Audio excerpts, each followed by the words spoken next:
Welcome back, everyone. I'm Jordan. And I'm Taylor, and it's wonderful to be here.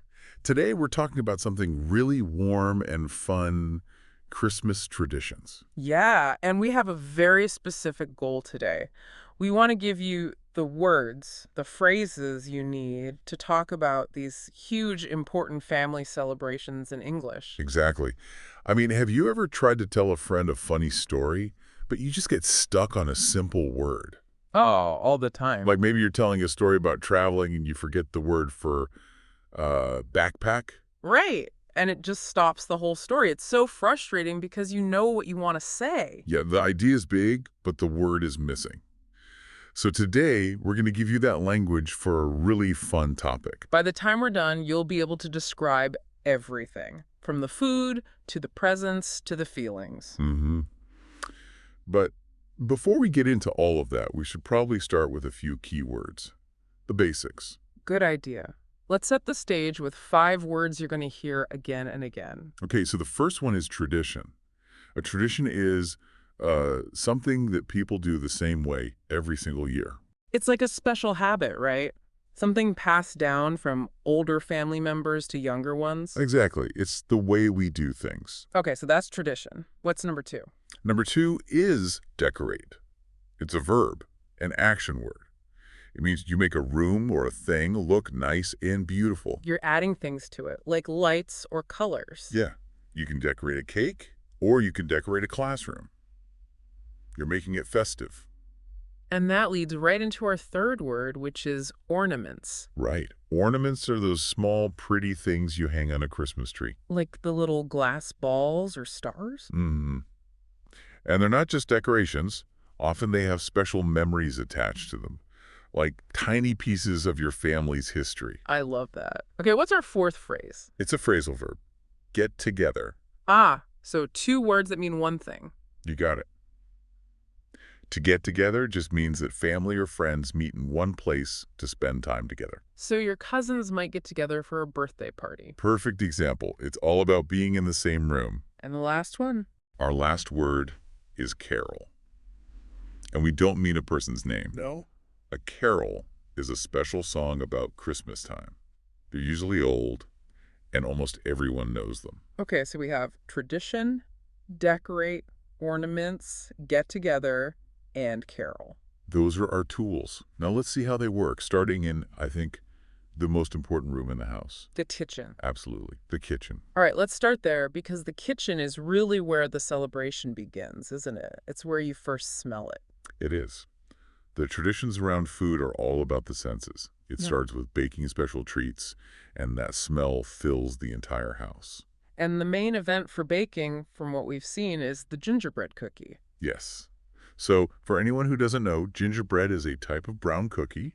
It's sweet, but it also has a spicy flavor. Right, from spices like ginger and cinnamon. It's a very warm kind of taste. It is. And the way they're made is part of the tradition. The family rolls the dough out flat, and then they use cookie cutters to make shapes. And there are classic shapes, right? Stars, trees, And of course, the gingerbread man.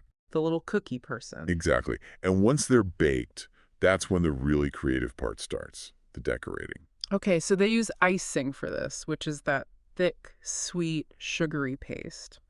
Usually white icing that looks like snow, or maybe some red icing to draw a little scarf on the gingerbread man. And they use little candies for buttons. It's like a tiny art project. It is. And everyone can do it. It's so much fun. Now let's talk about that smell again. The connection between smell and memory is just so powerful. It's fascinating, really. A smell like that doesn't just go to the thinking part of your brain. It goes straight to the part that holds emotions and memories. So instead of just saying, it smells like Christmas, there's a better way to describe it. There is. The smell of gingerbread is like opening an old, happy photo album. Oh, that's a good one. You know? Yeah. It instantly brings back all those good feelings, all those warm memories just come flooding back. It signals that this is a safe, happy time. That's beautiful. Okay, so from baking, we move to the big meal, the Christmas Eve feast. Right. December 24th, the night before Christmas Day. And this is often the main family event. This is the big get-together. This is it. The whole family, brothers, sisters, kids, cousins, they all meet up at the parents' or grandparents' house. And the feeling, the atmosphere is so important. It's described as crowded and noisy, but in a good way. Totally. It's that happy kind of chaos. Everyone's talking, laughing, catching up. The excitement is just building and building. And at the center of all this is the feast. We should explain what a feast is. Yeah, a feast is not just a big dinner. It's a very large special meal. It takes hours to cook, and there's just so much food. So what's on the table? The main dishes are usually big cuts of meat, right? Mm-mm. Like a big roast beef or a ham that's been baked with a sweet glaze on it. And the side dishes are just as important. Oh, absolutely. You've got huge bowls of mashed potatoes, green beans, salad, and lots of warm bread rolls. It's all about abundance. So that's Christmas Eve, but there's often another big dinner on Christmas Day itself. Yes. And what's interesting here is that the main dish can be very different depending on the family or the country. Right. So some people might have turkey, like at Thanksgiving. Or ham again, or even fish in some places.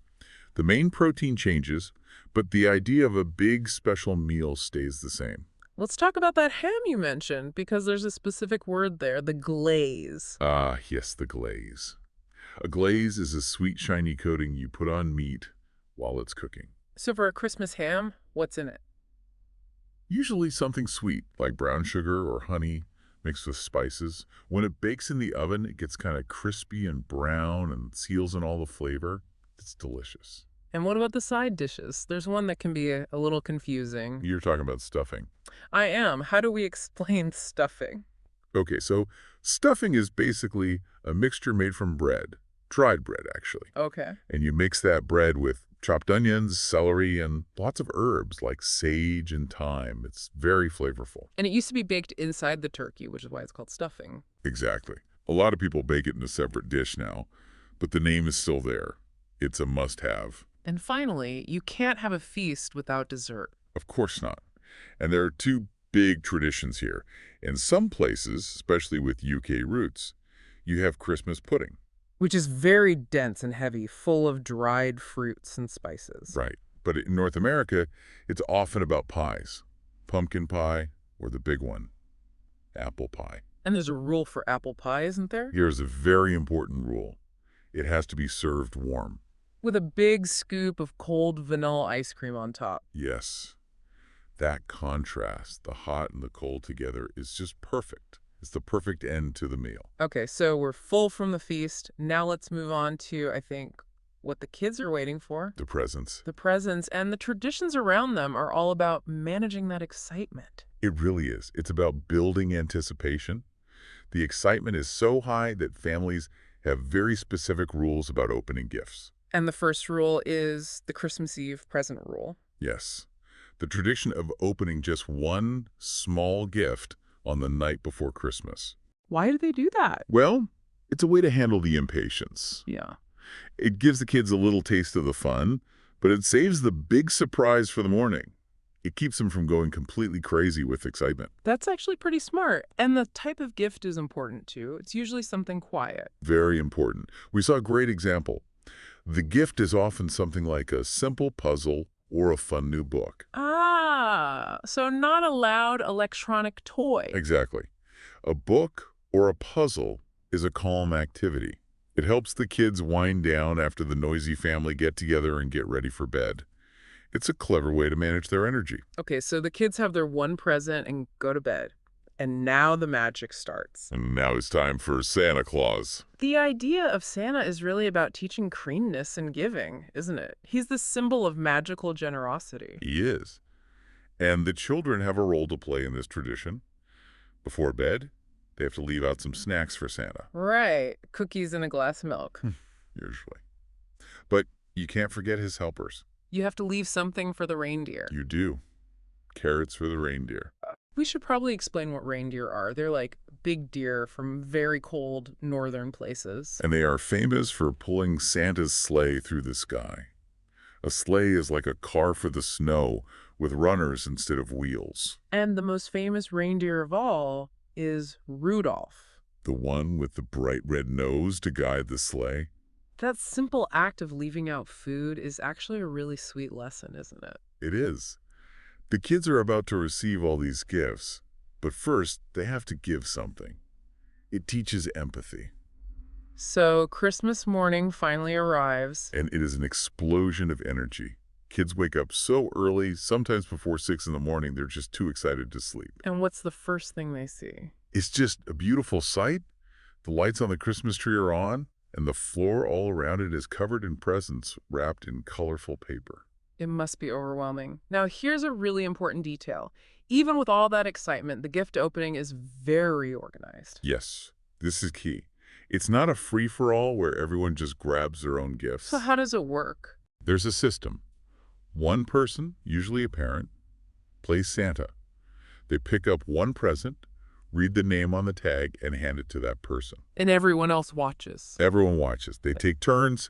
You open your gift, you say thank you, you show everyone what you got, and then the next person goes. And why is that so important? Because it makes the moment last longer. It turns it from just getting stuff into a shared family experience. It's about appreciating the gift and the person who gave it. I like that. So after all the presents are open, what's next? Now it's time to relax. And the perfect drink for Christmas morning is hot chocolate. With marshmallows on top. Of course, with fluffy marshmallows floating on top. It's warm, it's sweet, and it's just the perfect cozy drink for a winter morning. Okay, so we've covered the food and the gifts. Let's talk about how the house itself becomes part of the celebration. Let's talk about decorating. This is a huge family ritual. The act of decorating the house is often a big get-together all by itself. And there's a specific time when this starts, isn't there? There is. In the U.S., it's usually right after Thanksgiving, which is the last Thursday in November. The day after Thanksgiving, it's officially Christmas season. And that's when the boxes come out. That's when the boxes come out. The family goes to wherever the decorations are stored, maybe the garage or the basement. And opening those boxes is like opening a treasure chest. It really is. Inside, you have all the lights, the precious ornaments we talked about, and sometimes even those little Christmas villages. Oh, right, where you set up tiny houses and people to make a little snowy town. Mm-hmm. And to make it look real, you might use some fake snow. Which is that soft, white, cotton-like material. Yeah, you sprinkle it around the village or on the fireplace to make everything look like a winter wonderland. It's all about creating a special atmosphere, And the biggest piece of that atmosphere is, of course, the tree. the centerpiece. And here, families have a big choice to make. A real tree or an artificial one. Let's start with the real tree tradition. This sounds like an adventure. It is an adventure. The whole family gets in the car in early December and drives to a Christmas tree farm. And they walk around looking for the perfect one. Right. And in the most traditional version, the dad or mom cooks the tree down with a saw. Then they have to tie it to the top of the car to get it home. The best thing about a real tree has to be the smell, right? That pine scent. Oh, absolutely. The smell fills the whole house. Yeah. But there's a downside. They're messy. They are very messy. They drop their little brown needles all over the floor, so you have to clean all the time. Which brings us to the other option, the artificial tree. The convenient choice. You buy it once, you store it in a box, and you use it every year. No mess, no needles. No mess. Eh. It's much easier. So it's really a choice between the tradition and smell of a real tree and the practicality of an artificial one. Okay, so the house looks festive. Now we need it to sound festive. We need music. Christmas music is everywhere in December. It's always on, in the car, in the kitchen, in every store you go into. Yeah. It's designed to be cheerful and happy. And there's a nice variety. You have this slow, peaceful carols like Silent Night. Which are very calm and reflective. Exactly.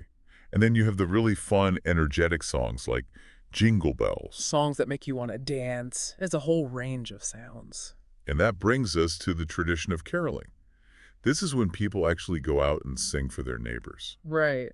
A group of people walks from house to house. Mm-hmm. I remember doing this when I was a kid. We'd all bundle up in warm coats and walk through the neighborhood. We'd knock on a door, and when they opened it, we'd sing a few songs for them. And what's the point of that tradition? It's all about community. It's about connecting with your neighbors. And sometimes people would give us little treats like a cookie or a cup of warm apple cider. That's really sweet. It's a way of sharing the holiday spirit. It is. But what about family and friends who live far away? You can't sing for them. No, for them, there's another tradition: sending Christmas cards. The old-fashioned way, through the mail. Exactly. A real paper card. And a lot of times, the card will have a family photo on it. Right. It's a nice way to show everyone how the kids are growing up and what the family's been doing all year. And the message inside is always very simple: Merry Christmas and Happy New Year. Just the simple way to say, we're thinking of you. It's all about staying connected. Okay, so we've covered the sights, the sounds, the smells, the tastes. Let's talk about the spirit of Christmas, the feeling behind it all. Right. The meaning. Yeah. And a big part of building that feeling comes from entertainment, specifically family movie nights. Yes, the tradition of watching Christmas movies together on cold December evenings. It's the perfect cozy activity. The whole family on the couch, maybe with some hot chocolate, watching a classic movie they've all seen before. And one of the biggest classics is Home Alone. Oh, for sure. It's about a little boy who gets left behind by accident when his family goes on vacation. And he has to protect his house from two burglars. By setting all these funny traps. It's a great mix of comedy and, at the end, the importance of family. Another really popular one is the movie Elf. I love that movie. It's about a normal-sized human man who is raised by elves at the North Pole, so he thinks he's an elf. And then he goes to New York City to find his real father. And he just doesn't fit in at all. It's so funny and sweet. The point of these movies is that they always have happy, hopeful endings. They're meant to make you feel good. Which leads us to the big question: what is the true meaning of all these traditions? Right. What's the most important part? And the answer is clear. The presents and the food are nice, but the real gift is spending time with family. That's the core of it. The holiday forces everyone to stop their busy lives, to get together, and to just appreciate each other. It's a lesson in remembering what's truly important. It reminds us to be kind and generous. And that generosity should go beyond just your family. That brings us to the tradition of charity. We should define charity. It's the act of helping people in your community who need it. Right. Donating money, food, or volunteering your time. And we saw a great example of this. A family has a tradition of donating new toys, but they give them to a children's clinic. That's such a thoughtful idea. A clinic is where sick kids go for help. So these toys go to children who are having a difficult time during the holidays. And that teaches an incredibly valuable lesson, especially to the kids in the family. It teaches them to think about others, to understand that giving can actually feel better than receiving. It shows the value of generosity. And that really is the lasting spirit of the holiday. That was a fantastic journey, from gingerbread cookies all the way to generosity. It was. And for you, our listeners, we hope you see how many useful English tools you have now. We talked about the Christmas Eve feast, the organized way to open presents, the tradition of decorating with ornaments and singing carols. You have the vocabulary to talk about your own celebrations now, even if they're completely different from what we discussed. And now it's your turn. We have a challenge for you, and we really want you to participate. We do. We'd love to learn about your traditions. So here's the challenge. What is the one word or lesson you learned today? Write it in the comments below. You can try using one of the phrases we learned, like, in my family, we have a tradition of, or my favorite holiday tradition is, just try. Don't worry about making mistakes. We really appreciate you joining us for this festive talk. We hope it helps you feel more confident when you practice your English. We wish you a wonderful holiday season. Spend time with the people you love, stay warm, and keep practicing. Happy learning, and goodbye for now. Bye, everyone.